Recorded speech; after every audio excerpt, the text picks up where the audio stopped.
Batista. Igreja Batista Manaim. Um abraço pra todo mundo aí da Batista Manaim que tá assistindo com certeza. Ela é pentecostal? Não. O que é qual é a diferença entre pentecostal, neopentecostal e... Tradicional. Seria isso. Seria tradicional. É o nome que se dá. As igrejas pentecostais, elas vêm de um movimento que surgiu ali no século XX, principalmente na Rua Azusa, nos Estados Unidos, em que cristãos começaram a ter tipos de experiências místicas diferentes com a fé. Eles argumentam que não é uma coisa que começa, que há uma linha que se dá desde o começo do cristianismo primitivo, mas há uma ideia de um reavivamento de algo que se perdeu. Os dons do Espírito Santo. Então, esse movimento era motivado por uma experiência mística com o Espírito Santo, que levava curas milagrosas, por falar em línguas angelicais e elementos assim. Dom da profecia, das Exato. línguas. O que Deus falava diretamente através de alguém. Esse é o pentecostalismo clássico. Tá.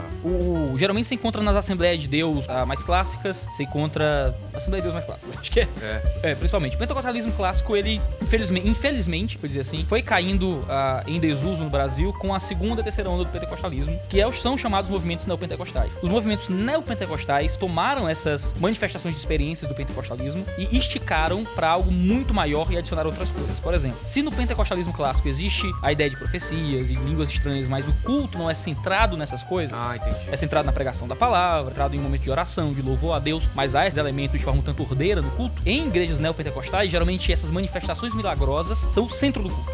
Então é aquela igreja que você vai, que vai ter profecia o tempo todo, gente gritando língua pra um lado e pro outro, umas línguas que você não entende, e alguém vai batendo na sua cabeça, você cai pra trás, alguém imita cachorro, alguém tem demônio o tempo inteiro. Dança varia de igreja pra igreja. Essas geralmente são igrejas consideradas neopentecostais, são segunda ondas e terceiras ondas de pentecostalismo, geralmente associadas também à famosa teologia da prosperidade, a ideia de que Deus quer que todos sejam ricos. Então você vai ver a Universal, você vai ver a Mundial como igrejas que pregam esse tipo de teologia, e outras denominações menores como neopentecostais. As igrejas tradicionais geralmente são igrejas que rejeitam essa ideia desse reavivamento dos dons espirituais, que acreditam que esses sinais milagrosos eles eram mais comuns no período bíblico. Então Jesus ressuscitava morto, Paulo curava gente doente. Isso não é metáfora, isso não. Segundo uma leitura simples do texto, a Bíblia não é uma grande alegoria política. A Bíblia é o registro de um texto de fé. Você pode aplicar politicamente, interpretar dentro do seu contexto político, mas é um texto de fé. É até bom você entender o que era a época, mas a partir daí os milagres aconteceram. E, pelo menos segundo aqueles que escreveram, eu vou colocar nesses termos pra quem estiver assistindo e não compartilhar da fé. Segundo a perspectiva daqueles que escreveram, eles não estavam registrando uma grande metáfora política, uma grande alegoria moral. Eles estavam registrando a visão de um homem que viveu, que se dizia Deus, que morreu e que ressuscitou, dizendo ser Deus, que veio pra nos livrar dos nossos pecados e pra nos dar uma vida junto com Deus, não é? A visão central do Novo Testamento, que é muitas vezes ignorada pelas tentativas de interpretar a Bíblia como uma mera alegoria política, é que Jesus veio ao mundo para levar pecado. É o básico da mensagem cristã, né? Jesus veio ao mundo para levar os nossos pecados, para tomar sobre o próprio corpo nossos erros, nossas ofensas a Deus, para que ele, sendo morto no nosso lugar, recebendo a punição que era nossa, agora Deus Pai possa olhar pra gente, que crê nesse sacrifício, e ver a vida perfeita de Jesus. Então veja só, que loucura. Jesus veio e viveu uma vida perfeita, justa. Nunca casou, podia ter casado, mas nunca casou, nunca pecou, nunca fez nada de errado, perfeito. Mas a metáfora bíblica é que nós, igrejas, somos a noiva dele. E às vezes eu faço brincadeira e tem gente que acha que não se pode brincar com essas coisas, sendo que brincar você tá trazendo também conhecimento pras pessoas, né? Sim, falando sobre essas coisas, não tem a ver com fé. A fé é outra coisa, né? Existem formas de brincar com religião, algumas existem para ofender, outras existem para construir piada tem umas em cima que você daquilo. vê que são ofensivas de gente que quer realmente atacar alguma coisa. Exato. Eu até entendo as pessoas. Os especiais de Natal do Porta dos Fundos, por exemplo, são geralmente um tipo de humor que os cristãos não conseguem rir junto, sabe? Eu acho que esse é o grande problema de quando o humor é feito para atacar. A filosofia de humor de certos movimentos no Brasil, que são muito políticos também, interpretam um cenário de opressor e oprimido que envolve a religião. Então, a gente não pode bater no oprimido, tem que bater no opressor. Quem é opressor é o cristianismo, quem é oprimido é as religiões afro e tudo mais. Então, todo o Natal, tem um especial de Natal, faz um tipo de humor com o cristianismo que não dá pra rir. Não dá pra rir. Eu tinha uma visão diferente antes. Eu e um amigo, a gente fez uma campanha pra denunciar o primeiro especial de Natal do Porta dos Fundos. Sério? Era você? Era eu. Porchat, encontramos aqui, ó. Não, mas a gente derrubou o site do Ministério Público. Caramba, de tanto acesso. Tanto acesso. Foi.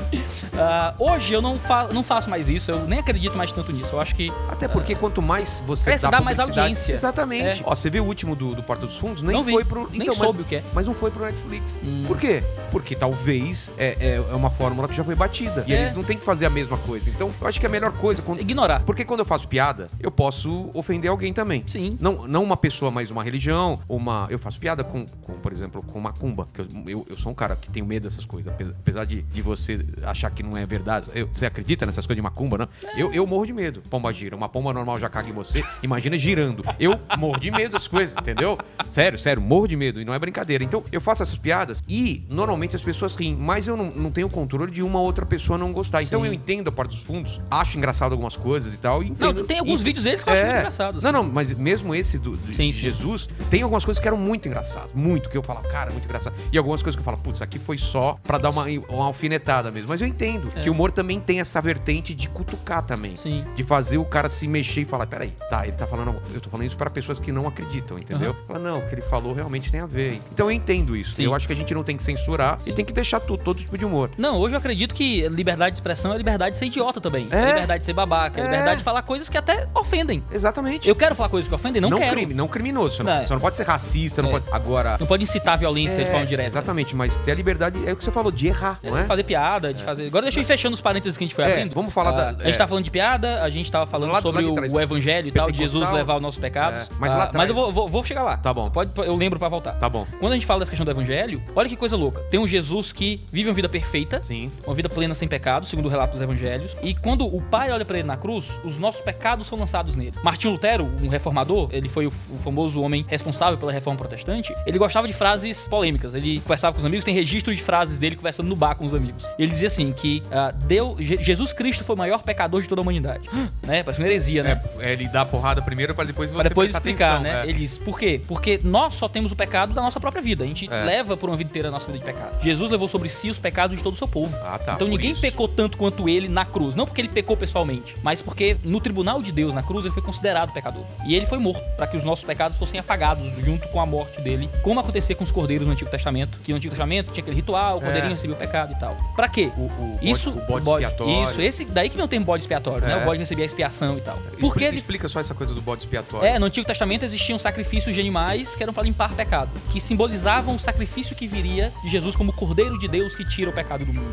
Então, isso acontece e o nosso contrato de dívida com Deus é pago em Cristo Jesus. Pra quê? Pra que quando o Deus, o Pai, olhe pra nós agora, quando cremos em Jesus, ele não veja mais a nossa vida. Porque a minha vida do Iago, pecador miserável, ele viu em Jesus e ele puniu Jesus. Agora ele vê em mim a vida do filho dele. Quando cremos nele, agora ele olha pra gente não mais com a nossa própria vida de pecado, mas com a vida perfeita que Jesus viveu. E por isso a gente é aceito. Não pelo nosso mérito, mas pelo mérito de Cristo. Essa mensagem central do Evangelho se torna a mensagem central do cristianismo e deve ser a mensagem central de toda a igreja que se diga cristã. É a mensagem central da igreja pentecostal, com certeza, crer no Evangelho de verdade, mas se perdeu dentro das igrejas neopentecostais. Porque agora virou dinheiro, crescimento, Deus vai realizar teus sonhos, ele ficou Deus diluído, vai curar. Ficou diluído em tudo isso. De você ser humilde, de não precisar de muitas coisas para ser feliz e larga a sua riqueza e vem, não é? De onde veio essa? Onde consegue uma base bíblica para o maior promotor desse tipo de visão foi um teólogo americano do século XX chamado Kenneth Hagin. Ele era um teólogo americano voltado para essas áreas mais espiritualistas e ele acreditava que Deus queria que todos fôssemos ricos, prósperos e saudáveis. E as nossas palavras tinham o poder de gerar isso sobre a realidade. Então a gente declarava e sabe aquele The Secret, o segredo, você mentaliza e tal e as coisas vêm? É uma versão gospel desse negócio. PNL. Isso. Né? Isso vem muito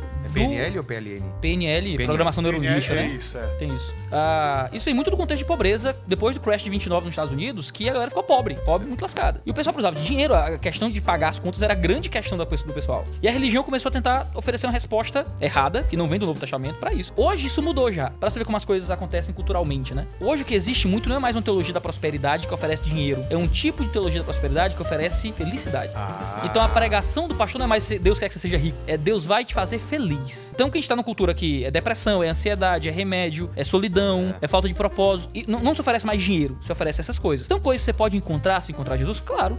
Mas essa é a grande mensagem do evangelho? Não é. Não. O cara vai pelejar, então eu vou aqui pra ser feliz. Na hora que ele é desagradado na vida dele, e agora? Olha pra história de Jó na Bíblia. Jó era um cara santo, justo, que foi tocado por Satanás e que ficou pobre, doente doente, perdeu os filhos. Foi testado. Pensa em Paulo, era um ministro do evangelho que sofreu, ficou no mal, levou chibatada. Ele dizia, tudo posso naquele que me fortalece. É a frase da coisinha do Neymar, né? Que 100% de Jesus, tudo posso e tal. O que Paulo tá dizendo lá em Filipenses é que eu posso passar fome, eu posso passar necessidade, eu posso passar tristeza, eu posso passar angústia, tudo posso naquele que me fortalece. A ideia é, eu posso passar por situações terríveis, mas Deus é quem me dá força. Porque se a gente ficar com essa ilusão de que a gente tá no caminho de Deus quando tá encontrando a felicidade, é muito perigoso isso, né? Cara, dá pra comprar felicidade na farmácia, né? Com drogas, né? Dá pra comprar felicidade no bar, no cabaré, em qualquer lugar. Exatamente. A galera diz, né? Dinheiro não compra felicidade. Geralmente quem diz isso não tem muito dinheiro. É porque dinheiro compra felicidade louca, cara. É passageira, mas compra. O problema é que essa felicidade não dura muito. É como alguém que você pega na balada e você acorda de manhã e foi embora. Mas uma coisa que eu percebi na igreja é que a gente